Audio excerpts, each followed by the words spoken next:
আসসালামু আলাইকুম বন্ধুরা। এখন তো শীতকাল এসে গেছে, তাই শীতের জন্য কিছু পিঠা বানাইতেই হয়।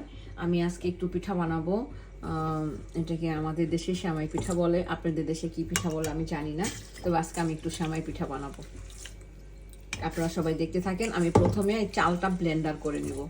আমি যে পরিমাণের চাল দিয়েছি ঠিক সেই পরিমাণের পানি দিব। আমি আসলে মাপঝোপ করে দিতে পারি না, আমার ছোটবেলা থেকে অভ্যাস হয়ে গেছে।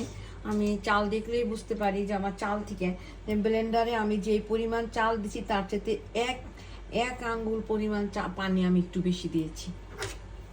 বিসমিল্লাহ।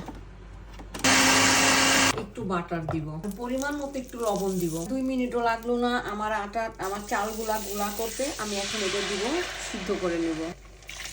মিষ্টি নিয়েছি, এখন এটাতে নাড়া দিব।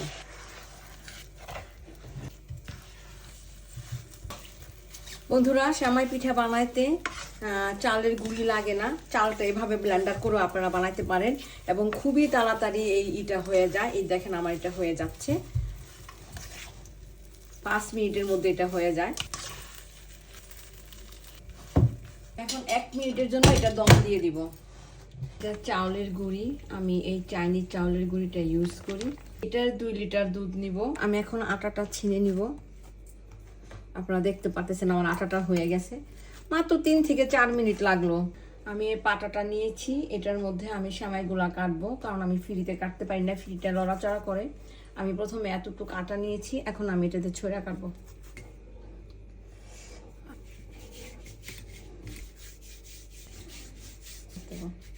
আপনাদের দেশে এগুলাকে কি বলে জানি না, আমাদের দেশে এগুলাকে ছয়রা বলে। আমরা প্রথমে ছয়রা কেটে নিই, পরে সেমাই কাটবো।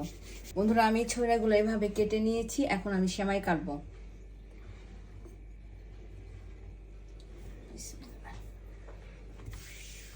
আপনারা যখনই সেমাইটা কাটবেন তখন এটাই হাত দিয়ে ধরবেন, আর এই হাতের এই সামনে দিয়ে সেমাইটা কাটবেন। দেখবেন খুবই সুন্দর, একদম হালকা করে দেখবেন হালকা করে সেমাইটা খুবই সুন্দর হয়ে যাচ্ছে।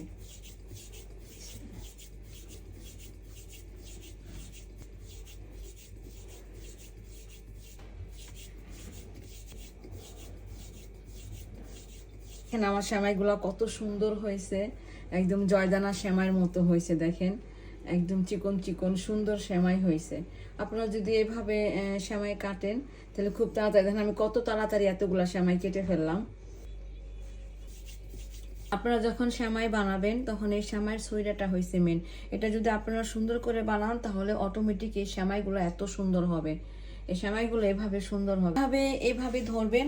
আর এই এই দিক দিয়ে এই দুইটা লোগেরই দিয়ে সুন্দর করে গোল করে কাটবেন, ঠিক এভাবে।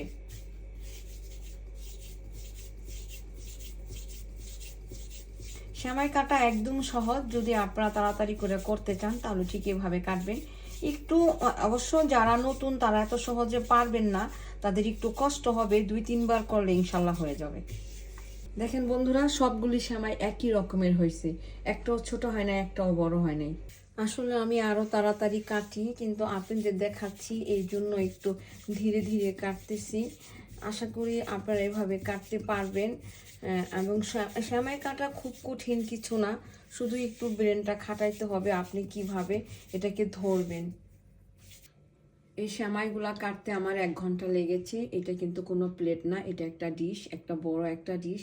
এই ডিশের মধ্যে আমি সেমাইগুলা রেখেছি। আশা করি আমি যেভাবে বানিয়েছি আপনারাও বানাতে পারবেন ইনশাল্লাহ। আর এই সেমাইগুলা কাটার ফাঁকে ফাঁকে আমি দুধটাও জাল করে ফেলেছি। দেখেন বন্ধুরা, দুধটাও আমি একদম সুন্দর করে করে নিয়েছি।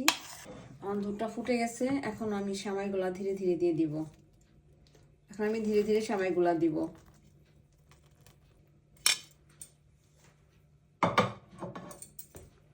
সবগুলি সেমাই একসাথে দেওয়া যাবে না, তো দুধটা আবার ঠান্ডা হয়ে যাবে। এখন বাকি সেমাইটা দিব। দুধগুলা এত ঘন করেছি যে একদম সর সর হয়ে গেছে। আর এই সেমাইটা খেতে খুবই মজা হবে, যেহেতু দুধগুলো আমি খুবই ঘন করেছি। অনেকে রসের শিরার মধ্যে সেমাইটা দেয়, কিন্তু আমি রসের শিরার মধ্যে সেমাইটা দিই না। রসের শিরার মধ্যে সেমাইটা দিলে সেমাইটা একটু পানসা পানসা লাগে, আর যদি এইভাবে আপনারা সেমাইটা রান্না করেন তাহলে সেমাইটা পানসা লাগবে না। সেমাইটা খাইতে খুবই মজা লাগবে এবং খুবই সুস্বাদু লাগবে। সেমাইগুলো সব উপরের দিকে উঠে গেছে। আমি এখন চুলাটা বন্ধ করে দিব। এখন আমি মিষ্টিটা দিব।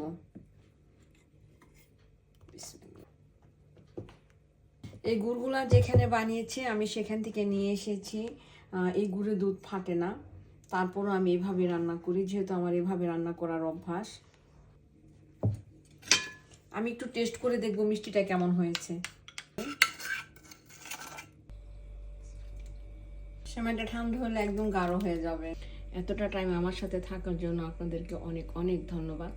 যদি আপনাদের ভালো লাগে এভাবে সেমাই পিঠাটা, তাহলে অবশ্যই আমাকে জানাবেন, আমি অবশ্যই খুশি হব। যদি আপনাদের ভালো লেগে থাকে, আপনাদের ভালো লাগলে আমারও ভালো লাগবে। আপনাদের সবার জন্য দোয়া করছি, আমার জন্য দোয়া করবেন। আল্লাহ হাফেজ, ভালো থাকেন।